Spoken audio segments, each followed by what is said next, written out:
آندھی پارٹ 37 آواز لبابہ حیدر پیشکش اردو ناولز اور پرائڈ۔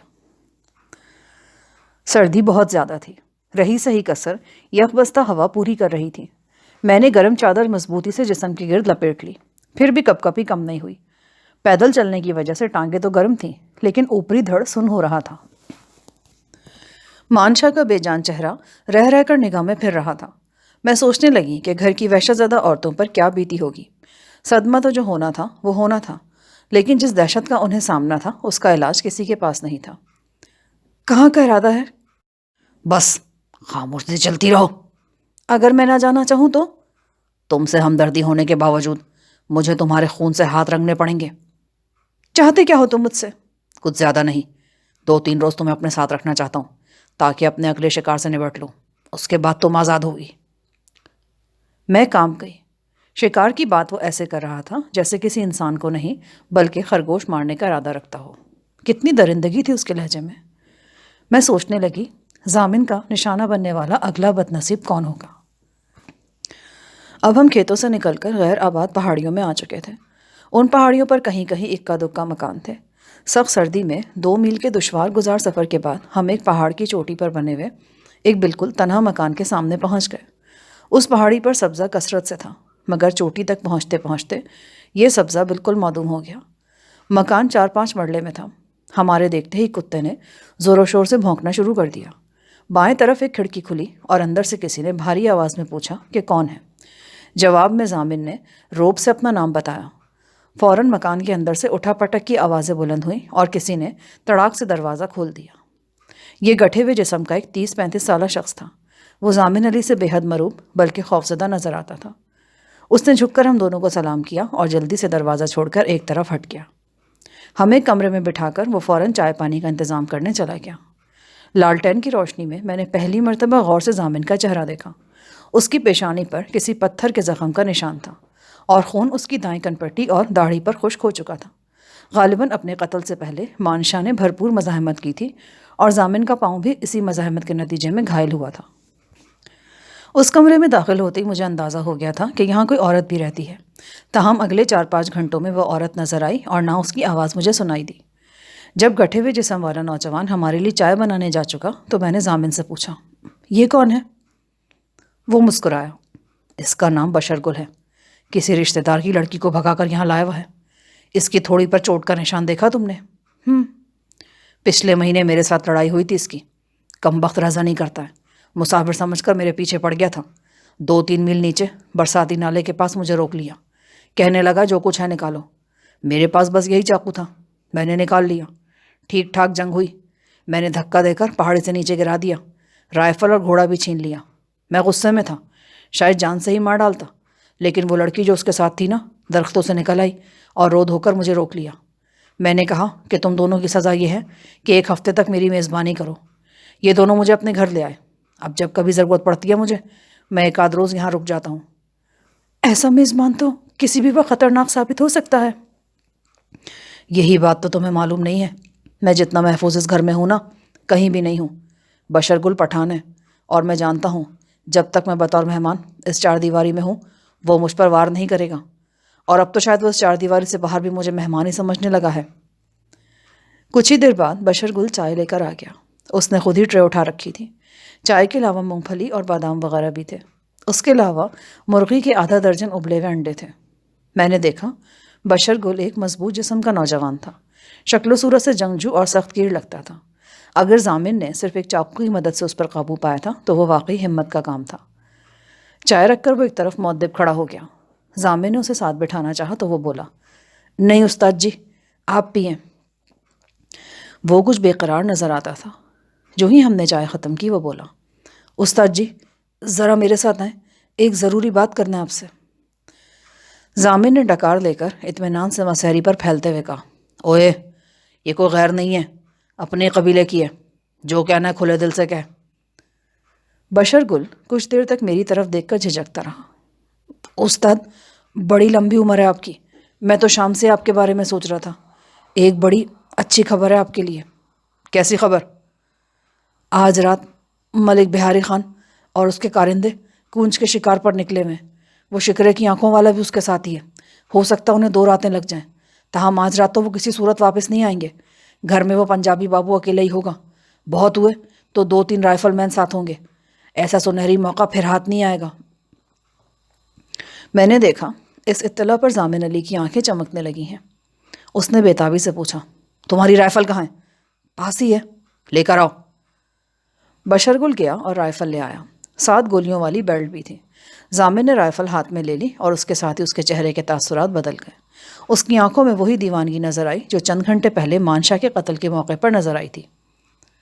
ضامن نے بشرگل سے پوچھا، اور وہ لڑکی؟ وہ بھی وہیں ہے. میرا خیال اسے حویلی کی بالائی منزل پر رکھا گیا ہے. تم یہ کیسے کہہ سکتے ہو؟ بس جی، میرا اندازہ ہے. مجھے اس گفتگو کی کچھ زیادہ سمجھ نہیں آ رہی تھی. ضامن جلدی جلدی کہیں جانے کی تیاری کرنے لگا. بشرگل تھوڑی دیر کے لیے باہر گیا تو میں نے ضامن سے پوچھا، کس پنجابی بابو کی بات کر رہے ہو تم؟ میں نے بتایا تھا نا، ایک آخری شکار ہے. یہی ہے وہ شکار. وہ تفصیل چھپا رہا تھا. تاہم میرے بار بار پوچھنے پر اس نے بتایا کہ 2 افراد لاہور سے ایک لڑکی کو اغوا کر کے یہاں لائے ہیں. اٹک کے قریب انہوں نے ایک پولیس مقابلہ بھی کیا ہے. اس وقت وہ دونوں قریبی بستی کے ملک بہاری خان کے پاس پناہ لیے ہوئے ہیں.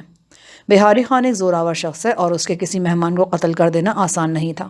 اس اقدام کے لیے کسی سنہری موقع کی ضرورت تھی اور وہ موقع آج ہاتھ آ گیا ہے. میں بغور ضامن کی باتیں سن رہی تھی. باتوں باتوں میں اس نے ایک ایسی بات کہی کہ میں بری طرح چونک گئی. آنن فانن دل و دماغ میں تہلکا مچ گیا اور سوچ کے پرندے لمحوں میں طویل فاصلے طے کر کے کہیں سے کہیں پہنچ گئے. ضامن نے کہا کہ اغوا ہو کر آنے والی لڑکی کسی حکومتی عہدیدار کی بیٹی ہے. سنا ہے کہ وہ کوئی انڈر سیکرٹری وغیرہ ہے. یہ الفاظ سنتے ہی میرے ذہن میں ارسا کا نام گونجا اور اس کی صورت میری نگاہوں میں گھوم گئی. میں نے بڑی کوشش سے اپنے تاثرات چھپائے اور ضامن سے لڑکی کے بارے میں مزید معلومات حاصل کی. ضامن نے بتایا کہ وہ 14-15 برس کی لڑکی ہے. اس نے نیلی جرسی اور سفید پتلون پہن رکھی ہے. بال کٹے ہوئے ہیں. اغوا کرنے والوں میں سے ایک شخص کا حلیہ سن کر میری نگاہوں میں وہاب چنگیزی کے اس کارندے کی صورت گھوم گئی جس کی گردن میں نے اس طرح سے زخمی کر دی تھی. اس کا نام بالم تھا. آنکھیں شکرے سے مشابہ اور سر اور چہرے کے بال صاف تھے. انتہائی کرب کے عالم میں نے سوچا، تو کیا اس بے گناہ لڑکی کو پھر یرغمال بنا لیا گیا ہے؟ جوں جوں میں سوچتی گئی میرا یہ یقین پختہ ہوتا گیا کہ ابھی بشرگل اور ضامن جن لوگوں کا ذکر کر رہے تھے وہ وہاب کے کارندے ہیں اور ان کے قبضے میں آئی ہوئی لڑکی وہی بدنصیب ارسا ہے جسے میں نے اور سلیم نے بمشکل موت کے چنگل سے نکالا تھا. یہ سن کر میرا دماغ سن ہو کے رہ گیا تھا. اگر میرا اندازہ درست تھا تو اس سے بڑھ کر بری خبر اور کیا ہو سکتی تھی؟ اچانک میری آنکھوں کے سامنے وہ اخباری تراشا گھوم گیا جو میں نے چند گھنٹے پہلے ضامن کے پاس دیکھا تھا. اس خبر کی تفصیل ذہن میں آئی جس میں پرندوں کو آزاد کرنے کا ذکر کیا گیا تھا. ایک واقعات کی کڑیاں آپس میں جڑنے لگیں. مجھے اندازہ ہوا کہ حالات نے کوئی سنگین رخ اختیار کر رکھا ہے. ایک طرف کروڑوں روپے کے پرندوں کو چھوڑنے کی بات کی جا رہی تھی اور دوسری طرف نواز حسنی صاحب کی صاحبزادی ارسا مجرموں کے چنگل میں پھنس کر یہاں پہنچ چکی تھی. اس کا مطلب کیا تھا؟ اس کا ایک ہی مطلب تھا، پرندوں کی رہائی سے پہلے ہی ان کی گرفتاری کا کوئی بندوبست کر لیا گیا ہے. قدموں کی چاپ نے مجھے خیالوں سے چونکا دیا. میں نے دیکھا ضامن ایک کمبل لپیٹے لمبے لمبے ڈگ بھرتا باہر جا رہا تھا جہاں تاریکی تھی. سردی اور برفانی ہوا فراٹے بھر رہی تھی. ایسے موسم میں اور ایسی شب میں باہر نکلنا دل گردے کا کام تھا. میں اسے جاتا دیکھتی رہی. وہ بیرونی دروازے پر پہنچا تو میں نے اسے آواز دے کر روک لیا. کیا بات ہے؟ انسپکٹر صاحب، میرا خیال ہے کہ میں اس لڑکی کو کسی حد تک جانتی ہوں. کیا مطلب؟ مغویہ کو؟ ہاں. میں نہیں چاہتی کہ تمہاری جلد بازی سے اسے کوئی نقصان پہنچے. کون ہے وہ؟ یہ میں تمہیں ابھی نہیں بتا سکتی. کیا ایسا نہیں ہو سکتا کہ تم 1-2 دن صبر کر لو؟ یہ معاملہ تمہارے تصور سے زیادہ سنگین ہے. اس نے نفرت سے سر جھٹکا. تمہارا مطلب ہے کہ سنہری موقع ہاتھ سے گوا دوں؟ تمہارے سنہری موقع میں اگر اس لڑکی کو کچھ ہو گیا تو یاد رکھو بہت بڑا نقصان ہو جائے گا. مجھے کسی نقصان کی پرواہ نہیں. میں نے دیکھا اس کی آنکھوں میں خون کی پیاس تھی. وہ آزاد علاقے میں چھپے ہوئے 2 مفرور افراد کا خون پینا چاہتا تھا اور بس. پھر اس نے دروازے کو لات ماری اور تند بگولے کی طرح باہر نکل گیا. اس نے مجھ سے یہ پوچھنے کی بھی ضرورت محسوس نہیں کی کہ میں اس لڑکی کو کیوں کر جانتی ہوں اور اس کے لیے پریشان کیوں ہوں. بشرگل بھی برآمدے میں خاموش کھڑا تھا. وہ کوئی شریف نوجوان نہیں تھا. اچھا خاصا موز اور گنڈا لگتا تھا مگر ضامن کے سامنے اس کی بولتی بند ہو گئی تھی. وہ ذہنی طور پر اس کی برتری اور بڑائی تسلیم کر چکا تھا. وہ سرد رات میں نے اس پہاڑی مکان میں بے قراری سے جاگتے ہوئے گزار دی۔ میں نے کبھی تصور بھی نہیں کیا تھا کہ اس دور دراز علاقے میں اس طرح ارسا کی موجودگی کا پتہ چلے گا۔ میں رات بھر جاگتی رہی اور ضامن کی واپسی کا انتظار کرتی رہی۔ کسی وقت ساتھ والے کمرے میں بشر گل اور اس کی بیوی کی بھی آواز آ جاتی تھی۔ بشر گل 2-3 دفعہ میرے لیے چائے لے کر آیا۔ جب صبح کی سفیدی نمودار ہونے لگی تو بشر گل کا چہرہ تشویش کے گہرے سایوں میں چھپ گیا۔ اس کا خیال تھا کہ ضامن کو زیادہ سے زیادہ 3 بجے تک آ جانا چاہیے تھا۔ جب صبح کا اجالا پھیلا تو بشر گل نے سر پر اونی ٹوپی رکھی، کمبل لپیٹا اور ضامن علی کی خبر لینے روانہ ہو گیا۔ میں بے چینی سے اس کا انتظار کرنے لگی۔ اس کی واپسی قریباً 1 گھنٹے بعد ہوئی۔ وہ ہانپا اور ڈرا ہوا گھر میں گھسا۔ میں نے دیکھا اس کا رنگ برف کی طرح سفید ہو رہا ہے۔ کیا ہوا؟ استاد ضامن مارا گیا ہے۔ بڑی رائفل کا پورا برسٹ لگا اس کی چھاتی میں۔ بستی کے چوراہے میں لاش پڑی ہے اور لوگ جمع ہیں۔ میرا دل دھک سے رہ گیا۔ ضامن کی صورت نگاہوں میں پھر گئی۔ آخری شکار کے بعد وہ آرام کرنا چاہتا تھا۔ اب اسے تاحشر کوئی بھی آرام کرنے والا نہیں تھا۔ پورنم آنکھوں کے ساتھ تفصیل بتاتے ہوئے بشر گل نے کہا کہ استاد حویلی کے پچھواڑے سے دیوار پھلانگ کر اندر جانے کی کوشش کر رہا تھا کہ بہاری خان کے کارندوں نے اسے دیکھ کر فائرنگ کی۔ نتیجے میں استاد چھلنی ہو گیا۔ میں نے دیکھا مسیری پر جہاں ضامن بیٹھا تھا وہاں ابھی تک سلوٹیں موجود تھیں اور میز پر وہ پیالی بھی پڑی تھی جس کے پیندے میں اس کی چھوڑی ہوئی چائے تھی۔ بشر گل دونوں ہاتھوں سے سر تھام کر چٹائی پر بیٹھ گیا۔ کیا ضامن کی موت سے تمہیں بھی خطرہ ہے؟ ہاں۔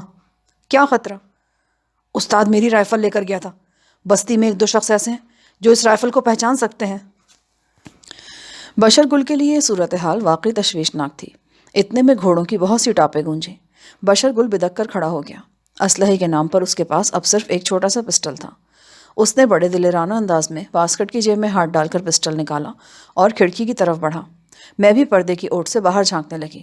قریباً 20 گھڑ سوار پہاڑی کی ڈھلان پر درمیانی رفتار سے گھوڑے بھگاتے نظر آئے۔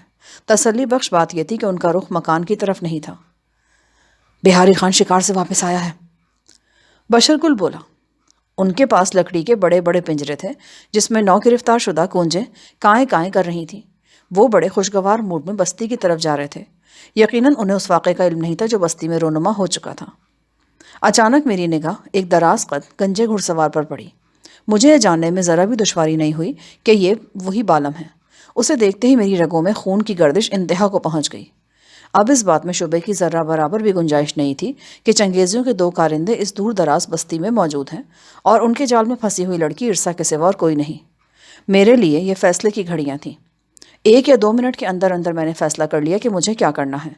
میں تنہا ارسا کو آزاد تو نہیں کرا سکتی تھی مگر اس کے وارثوں کو اس کا پتہ ٹھکانہ تو بتا سکتی تھی۔ بشر گل دوسرے کمرے میں جلدی جلدی اپنا سامان باندھ رہا تھا۔ صاف ظاہر تھا کہ وہ یہ گھر چھوڑ رہا ہے۔ موجودہ صورتحال میں اس کے لیے یہی بہتر تھا۔ میں نے بھی اپنی گرم چادر لپیٹی، جوتی پہنی اور جانے کے لیے تیار ہو گئی۔ میرا واپسی کا سفر بڑا طویل اور صبر آزما تھا۔ قبائلی علاقے سے نکلتے نکلتے مجھے 24 گھنٹے لگ گئے۔ اس دوران 1-2 جگہ مجھے گرفتاری کا خطرہ بھی پیدا ہوا۔ بہرحال کسی نہ کسی طرح میں کوہاٹ شہر پہنچی اور وہاں سے براستہ بنو و میاں والی جھنگ کی طرف روانہ ہو گئی۔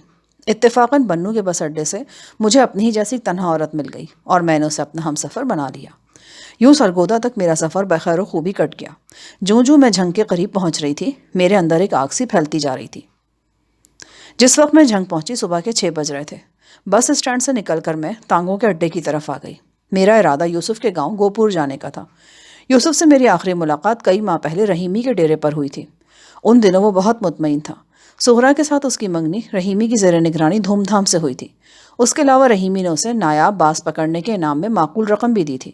اس رقم سے یوسف نے اپنی گردن پڑی ہوئی زمین چھڑا لی تھی اور اس پر کاشت شروع کرنے کا پروگرام بنا رہا تھا۔ جھنگ شہر سے 2 گھنٹے کے کچے پکے راستے کے سفر کے بعد میں سندری گاؤں پہنچی اور خان رحیمی کے ڈیرے کے نواح سے ہو کر گوپور کی طرف نکل گئی۔ گوپور سے 2 میل ادھر ہی خراب رستے کی وجہ سے مجھے تانگا چھوڑنا پڑا۔ جس وقت میں نے یوسف کے دروازے پر دستک دینے کے لیے ہاتھ اٹھایا دوپہر کا 1 بج رہا تھا۔ ابھی میں نے دستک دی نہیں تھی کہ دوسری طرف کھٹ پٹ کی آواز سنائی دی۔ کوئی تیز قدموں سے دروازے کی طرف ہی آ رہا تھا۔ میں جھجک کر پیچھے ہٹ گئی۔ دروازہ کھلا اور سرخ کڑھائی دار چادر میں لپٹی ہوئی ایک دبلی پتلی لڑکی اندر سے برآمد ہوئی۔ اس نے چمکدار شلوار قمیض پہن رکھی تھی اور ایک ہاتھ میں روٹی کے برتن تھے۔ میں دروازے سے پیچھے ہٹ گئی تھی اس لیے لڑکی نے مجھ پر زیادہ توجہ نہیں دی۔ تاہم میں نے چادر کی اوٹ سے نہ صرف اسے دیکھ لیا بلکہ پہچان بھی لیا۔ وہ سغرا تھی۔ یوسف کے گھر سے اس کا یوں روٹی لے کر برآمد ہونا اس بات کا ثبوت تھا کہ وہ اور یوسف رشتہ ازدواج میں بن چکے ہیں۔ میں اپنی جگہ ساکت کھڑی صغرا کو کھیتوں کی طرف جاتے دیکھتی رہی۔ پھر میں کسی معمول کی طرح صغرا کے پیچھے چلتی۔ کھیتوں میں پہنچ کر وہ نصف فرلانگ تک ایک پگڈنڈی پر چلی، اور پھر مجھے وہ منظر نظر آیا جس کی کشش مجھے یہاں تک کھینچ لائی تھی۔ ایک پیڑ کے سائے تلے یوسف چارپائی ڈالے بیٹھا تھا، اس کے ساتھ ایک عمر رسیدہ شخص بھی تھا۔ صغرا کو دیکھتے یوسف کی آنکھوں میں وہ چمک نظر آئی جو نخلستان کو دیکھ کر سہرا نورد کی آنکھوں میں آتی ہے۔ وہ دونوں ساتھ ساتھ چارپائی پر بیٹھ گئے۔ عمر رسیدہ شخص تھوڑی دیر بعد ان کے پاس سے اٹھ کر ایک طرف چلا گیا۔ وہ دونوں ہنس ہنس کر باتیں کرنے لگے۔ میں ان سے قریباً 20 قدم دور شیشم کے درختوں میں کھڑی تھی۔ جلدی یوسف کی نظر مجھ پر پڑ گئی۔ اتنی دور سے مجھے پہچان تو نہیں سکا، لیکن اس کی نگاہوں میں جستجو نظر آنے لگی۔ اب میرے لیے یہاں رکنا مناسب نہیں تھا۔ میں ان دونوں کی طرف بڑھی۔ جو ہی یوسف نے مجھے دیکھا وہ اچھل کر کھڑا ہو گیا۔ کچھ ایسی ہی کیفیت صغرا کے چہرے پر بھی دکھائی دی۔ صغرا نے باجی کہہ کر ہلکی سی چیخ ماری اور بھاگ کر مجھ سے لپٹ گئی۔ یوسف نے بھی حیران نظروں سے مجھے دیکھا۔ اس کے چہرے سے مسرت پھوٹی پڑ رہی تھی۔ باجی کہہ کر اس نے بے تابی سے میرا بازو تھام لیا۔ تم کہاں تھی باجی؟ ہم تو تمہیں ڈھونڈ ڈھونڈ کر ہار چکے تھے۔ ان سب باتوں کے لیے جگہ مناسب نہیں ہے، تم کھانا کھا لو، میں صغرا کے ساتھ گھر چلی جاتی ہوں، شام کو آگے تو سب کچھ بتاؤں گی۔ وہ جھلا کر بولا، تم کیا سمجھتی ہو کہ یہ کام مجھے تم سے زیادہ پیارا ہے؟ لعنت ایسے کام پر۔ اس نے پاؤں میں پڑی ہوئی درانتی کو ٹھوکر مار کر دور پھینکا، پھر چیخ کر عمر رسیدہ شخص سے بولا، رحمو چاچا، مہمان آئے ہیں، میں گھر جا رہا ہوں، اونچے کھیت میں اچھی طرح پانی لگوا دینا، اب میں نہیں آؤں گا۔ جواب کا انتظار کیے بغیر اس نے میرا بازو تھاما اور قریباً کھینچتا ہوا گھر کی طرف لے چلا۔ یوسف کے گھر میں اب کافی خوشحالی نظر آتی تھی۔ در و دیوار کی چمک گواہی دے رہی تھی کہ انہیں بنانے سنوارنے والی آ گئی ہے۔ یوسف کی والدہ نے بھی بڑے خلوص اور خندہ پیشانی سے میرا استقبال کیا۔ وہ میرے حالات سننے کے لیے بے چین نظر آتے تھے، لیکن میں نے کسی نہ کسی طرح انہیں ٹال دیا۔ یوسف کی ماں سے پتہ چلا کہ یوسف اور صغرا کی شادی 2 مہینے پہلے ہوئی ہے۔ 1 ماہ میکے میں گزارنے کے بعد صغرا پچھلے ہفتے ہی واپس آئی تھی۔ یوسف کی والدہ نے بتایا کہ مجھے شادی میں شریک کرنے کے لیے اس نے لاہور اور جھنگ کے کئی چکر لگائے، لیکن میرا کچھ پتہ نہیں چلا۔ ہماری گفتگو کے دوران یوسف اور صغرا صحن میں گھومتی مرغیوں کے پیچھے پڑ گئے۔ وہ ذبح کرنے کے لیے ایک مرغی پکڑنا چاہتے تھے۔ ان کی شوق آوازیں کمرے کے اندر تک آ رہی تھیں۔ یوسف مرغی پکڑنا چاہتا تھا، جبکہ صغرا ایک موٹے تازے مرغے کے پیچھے پڑی تھی۔ مجھے یوں لگا جیسے دونوں ننھے بچے ارد گرد سے بے خبر اپنے حال میں مگن کوئی کھیل کھیلنے میں مصروف ہوں۔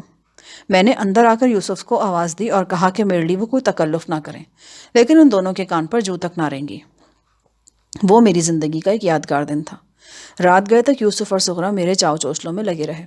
صغرا کنویں سے گھڑوں میں پانی بھر بھر کر لائی اور مجھے نہانے پر مجبور کیا۔ بالکل نئے کپڑے پہننے کو دیے۔ اپنے ہاتھوں سے میرے بالوں میں کنگھی کی، پھر وہ باورچی خانے میں گھس گئی۔ یوسف کبھی میرے پاس بیٹھ کر باتیں کرنے لگتا، کبھی جا کر بیوی کا ہاتھ بٹانے لگتا۔ خوشی اس کے چہرے سے پھوٹی پڑ رہی تھی۔ پتہ ہے باجی، میں نے وہی کچھ پکوایا ہے جو میری شادی کے موقع پر پکا تھا۔ مجھے تو آج تک یہی محسوس ہوتا تھا کہ میری شادی کی دعوت ادھوری ہے۔ میرے پوچھنے پر یوسف نے بتایا کہ رحیمی آج کل اپنے ڈیرے پر ہی ہے۔ اس کی کچھ زمین ایک سرکاری رکھے اندر آ گئی ہے۔ وہ بہت پریشان ہے اور ہفتے میں 4-5 روز کچہریوں کے چکر میں گزارتا ہے۔ لوگوں کا خیال ہے کہ یہ سب کچھ سیاسی دشمنی کی وجہ سے ہوا ہے۔ چنگیزی کا آج کل بڑا زور ہے، پورے علاقے میں اس کے نام کا ڈنکا بج رہا ہے۔ لوگ کہتے ہیں کہ الیکشن تو پالپور کے چودھریوں نے جیتا تھا، لیکن ممبری کی طاقت چنگیزیوں کے پاس ہے۔ ابھی 4-5 دن پہلے وہاب چنگیزی ہمارے علاقے میں آیا تھا۔ پولیس کی 3-4 گاڑیاں بھی اس کے ساتھ تھیں۔ پتہ نہیں کتنے گز لمبی کار تھی اس کے نیچے۔ شکل سے بڑا مومن نظر آ رہا تھا۔ کالی شیروانی، ٹوپی اور شلوار پہنے ہوا تھا۔ اسے ایک بڑے افسر کے ساتھ کرسی دے دی گئی تھی۔ کیا کوئی جلسہ وغیرہ تھا؟ باجی، تم کو نہیں پتا؟ کس بات کا؟ وہی جو انہوں نے پکھیرو اڑائے ہیں۔ مجھے ایک جھٹکا سا لگا۔ اس کے ساتھ ہی یوسف کی بات میری سمجھ میں آ گئی۔ پکھیروں سے اس کی مراد پرندے تھی، وہی پرندے جن کی آزادی کی خبر میں نے چند روز پرانے اخبار میں پڑھی تھی۔ کیا تم بازوں اور عقابوں کی بات کر رہے ہو؟ تو اور کیا، یہ خبر تو اخباروں میں بھی چھپ چکی ہے۔ وہ سارے باز اور عقاب جو لائسنس کے بغیر پکڑے گئے تھے نا، پولیس والوں نے چھوڑ دیے ہیں، اور یہ ساری کارروائی ہمارے علاقے میں ہوئی تھی۔ کیا تم نے اپنی آنکھوں سے دیکھا ہے؟ نہیں، لیکن چودھری صاحب دیکھ کر آئے۔ انہوں نے بتایا کہ لکڑی کے بڑے بڑے پنجروں میں بند کر کے پرندوں کو ٹرکوں پر لاد کر وہ لایا گیا تھا، پھر بہت سے لوگوں کے سامنے انہیں کھلی ہوا میں چھوڑ دیا گیا۔ میں حیرت سے یوسف کی باتیں سن رہی تھی۔ مجھے کسی طور یقین نہیں آ رہا تھا کہ یہ سب کچھ ہو چکا ہے۔ ضرور کوئی پردہ تھا جو نظر اور منظر کے درمیان حائل تھا، کسی سازش کے تانے بانے نے ہر چیز کو اپنی لپیٹ میں لے رکھا تھا۔ ارسا سینکڑوں میل دور ایک پہاڑی بستی میں مبہوس تھی، اور یہاں وہاب چنگیزی چہرے پر نقاب ڈالے قانون کے محافظوں کے شانے سے شانہ ملا چل رہا تھا۔ میں فوری طور پر حسنی یا رحیمی سے رابطہ قائم کرنا چاہتی تھی، اور میں یہاں آئی بھی اس لیے تھی کہ یوسف کے ذریعے نواز حسنی تک اپنا پیغام پہنچا سکوں۔ ظاہر ہے یوسف کو لاہور میں کوئی نہیں پہچانتا تھا، اور وہ وہاں چنگیزیوں کے بچھائے ہوئے جال میں آئے بغیر حسنی تک پہنچ سکتا تھا۔ میرا ارادہ یہی تھا کہ یوسف کو ایک مختصر تحریری پیغام دے کر لاہور روانہ کروں، مگر یہاں آ کر میں مختلف انداز میں سوچنے لگی۔ یوسف اور سغرا کی خوبصورت زندگی پر اپنا منحوس سایہ ڈال کر میں وہی غلطی دہرا رہی تھی جو میں نے فرخندہ اور اس کے منگیتر عابد سے رابطہ قائم کر کے کی تھی۔ مجھے یہاں آنا ہی نہیں چاہیے تھا، اس چہکتے مہکتے آشیانے سے مجھے کوسوں دور رہنا چاہیے تھا۔ میں نے پختہ ارادہ کر لیا کہ یوسف کو اس آگ میں نہیں گھسیٹوں گی، اور آج رات ہی یہاں سے نکل جاؤں گی۔ سغرا اور یوسف میرے ارادوں سے بے خبر تھے۔ ان کا خیال تھا کہ میں یہاں کئی دن رکوں گی اور وہ جی بھر کر مجھ سے باتیں کریں گے۔ رات گئے تک وہ دونوں میرے پاس رہے۔ وہ محسوس کر رہے تھے کہ میں رنجیدہ ہوں۔ میری دلجوئی کے لیے انہوں نے ایک شاندار پروگرام بنایا۔ اگلے روز ایک قریبی گاؤں میں بہت بڑا میلہ شروع ہو رہا تھا۔ ان دونوں نے طے کر لیا کہ وہ کل مجھے اپنے ساتھ لے کر وہاں جائیں گے اور پورے 24 گھنٹے بعد لوٹیں گے۔ وہ دیر تک اس پروگرام کی تفصیلات طے کرتے رہے۔ رات گئے جب وہ دونوں سو گئے تو میں نے یوسف کے نام ایک چھوٹی سی تحریر چھوڑی اور ایک چھوٹا سا کمبل اور دری لے کر گھر سے نکل آئی۔ رات کا آخری پہر شروع ہو چکا تھا۔ کھیتوں میں چھپتی چھپاتی محتاط قدموں سے میں پختہ سڑک کی طرف بڑھنے لگی۔ میرا ارادہ اب لاہور جانے کا تھا۔ اگلے روز سپہر 3 بجے میں لاہور پہنچی۔ بس اڈے سے سیدھی حسنی کے دفتر روانہ ہوئی۔ وہ کمبل جو میں یوسف کے گھر سے لائی تھی میرے بہت کام آ رہا تھا۔ اس چھوٹے سے کمبل کو گول لپیٹ کر میں نے دری سے ڈھانپ لیا تھا اور کسی شیرخوار بچے کی طرح کندھے سے لگا لیا تھا۔ حلیے کی اس معمولی سی تبدیلی سے مجھے خاصی ڈھارس بن گئی تھی، اور امید تھی کہ میں چنگیزیوں کی نگران آنکھوں سے بچ کر نواز حسنی صاحب تک پہنچ جاؤں گی۔ حسنی صاحب ایک بڑے افسر تھے، ان تک رسائی حاصل ہو جانا اتنا آسان نہیں تھا۔ 2-3 مرحلوں سے گزر کر میں اس شخص تک پہنچی جو میری چٹ نواز حسنی کے کمرے میں پہنچا سکتا تھا۔ اس شخص نے مجھے کڑی نظروں سے گھورا۔ میرا خستہ حلیہ اسے شک میں مبتلا کر رہا تھا۔ میں نے التجائی لہجے میں کہا، بھائی صاحب خدا کے لیے دیر نہ کریں، بہت نقصان ہو جائے گا سیکرٹری صاحب کا۔ میں نے چٹ پر اپنا نام شاہدہ لکھوایا تھا اور خان رحیمی کا حوالہ دیا تھا۔ وہ چٹ لے کر ایک راہداری میں گم ہو گیا۔ اس کی واپسی 2-3 منٹ بعد ہوئی۔ وہ خاصی عجلت میں تھا۔ آئیے بی بی، جلدی آئیے۔ میں اس کے ساتھ حسنی صاحب کے شاندار دفتر میں داخل ہوئی تو مجھے دیکھ کر وہ کھڑے ہو گئے۔ دفتر سے ملحقہ کمرہ نشست گاہ تھا۔ وہ مجھے نشست گاہ میں لے کر آئے۔ ان کے چہرے پر تعجب اور الجھن کے گمبھیر سائے تھے۔ ثنا محمود، یہ تم کیا کرتی ہو؟ کیوں یہ خلقت کو پریشان کر رکھا ہے تم نے؟ بغیر بتائے چلے جانا، مہینوں گم رہنا، اور پھر اچانک دھمکنا، یہ سب کیا ہے بھائی؟ سر بس پاؤں میں چکر ہے، کیا بتاؤں آپ کو، بہت شرمندہ ہوں کہ اپنے محسنوں کو اذیت میں مبتلا رکھتی ہوں، لیکن میرے بس میں کچھ نہیں ہے سر۔ رحیمی نے مجھے تمہاری چھوڑی ہوئی چٹھی دکھائی تھی جس میں تم نے مایوسی کا اظہار کیا تھا اور لکھا تھا کہ ہم چنگیزی کا کچھ نہیں بگاڑ سکتے، اور یہ کہ تمہیں تلاش کرنے کی کوشش نہ کی جائے، اسی میں تمہاری بہتری ہے۔ جی جناب، میری اور میرے خیرخواہوں کی بہتری اب ایک دوسرے سے جدا رہنے میں ہی ہے۔ اس وقت بھی میں آپ کے پاس آئی ہوں تو صرف ایک اطلاع دینے۔ کیسی اطلاع؟ سر ارسا کہاں ہے؟ نواز حسنی صاحب بے پناہ حیرت سے میری طرف دیکھنے لگے۔ ان کے چہرے پر تاریک سائے لہرا گئے۔ کیا ہوا ارسا کو؟ وہ اپنی پھوپھی کے پاس ملتان گئی ہوئی ہے۔ اب میرے حیران ہونے کی پاری تھی۔ اس کا مطلب تھا کہ حسنی صاحب کو ابھی تک کچھ نہیں پتا۔ کیا آپ کو یقین ہے کہ وہ اپنی پھوپھی کے گھر میں ہی ہے؟ ارے بھائی کیسی باتیں کرتی ہو تم؟ ابھی 1 گھنٹہ پہلے میں نے اس سے فون پر بات کی ہے۔ 1 گھنٹہ پہلے؟ یہ کیا کہہ رہے ہیں آپ؟ نواز صاحب، ارسا تو کیا ارسا لگا رکھی ہے؟ کیا ہوا اسے؟ کیا اطلاع ہے تمہارے پاس؟ اب میرے پاس تفصیل بتانے کے سوا کوئی چارہ نہیں تھا۔ میں نے مختصر الفاظ میں نواز صاحب کو بتایا کہ میں لاہور سے آزاد قبائلی علاقے میں کیسے پہنچی۔ اس روداد میں سلیم کا ذکر گول کر گئی۔ میں نے صرف اتنا بتایا کہ سلیم کی والدہ سے مل کر میرے دل میں ان کی مدد کرنے کی خواہش جاگی تھی اور میں سلیم کی تلاش میں نکل کھڑی ہوئی تھی۔ جب میں نے حسنی صاحب کو یہ بتایا کہ پارا چنار کے اس دور دراز گاؤں میں نے چنگیزی کے کارندے دیکھے ہیں اور ان کے قبضے میں آئی ایک نوجوان لڑکی کا تذکرہ سنا ہے، تو حسنی صاحب کی پیشانی پر لکیروں کا جال بچھ گیا۔ معلوم نہیں وہ پریشان تھے یا الجھن کا شکار تھے۔ انہوں نے سگار سلگا کر 1-2 گہرے کش لیے اور بولے، تمہیں اس حد تک تو غلط فہمی ہوئی ہے کہ ارسا کو خدا نخواستہ دوبارہ کڈنیپ کر لیا گیا ہے، لیکن اگر چنگیزی کے کارندے وہاں موجود ہیں تو ہمیں یقینی طور پر تشویش ہونی چاہیے۔ اسی دوران فون کی گھنٹی بجی۔ حسنی صاحب نے لپک کر ریسیور اٹھایا۔ دوسری طرف کی آواز سن کر ان کا رنگ بدل گیا۔ انہوں نے خشک لبوں پر زبان پھیر کر میری طرف دیکھا اور بولے، 1 منٹ ہولڈ کرو رب نواز۔ ماؤتھ پیس پر ہاتھ رکھ کر انہوں نے مجھ سے کہا، مس ثنا پلیز تم 2 منٹ باہر بیٹھو، میں تمہیں ابھی بلاتا ہوں۔ میں اٹھ کر باہر آ گئی۔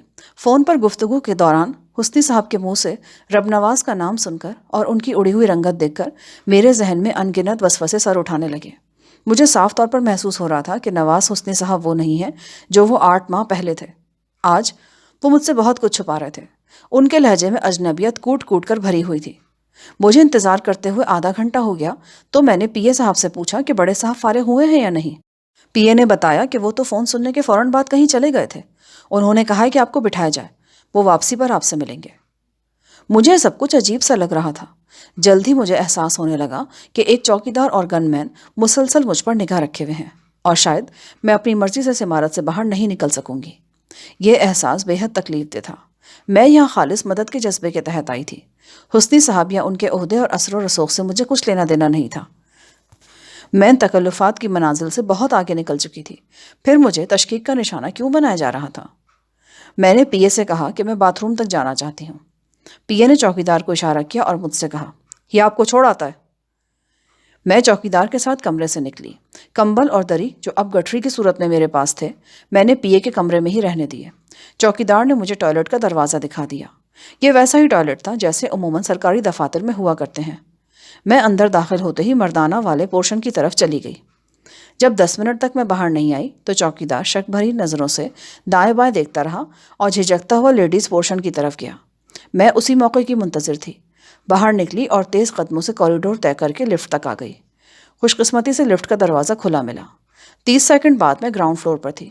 عمارت سے نکلتے ہی میں نے ایک ٹیکسی کو ہاتھ دے کر روکا اور لوئر مال روڈ کی طرف روانہ ہو گئی۔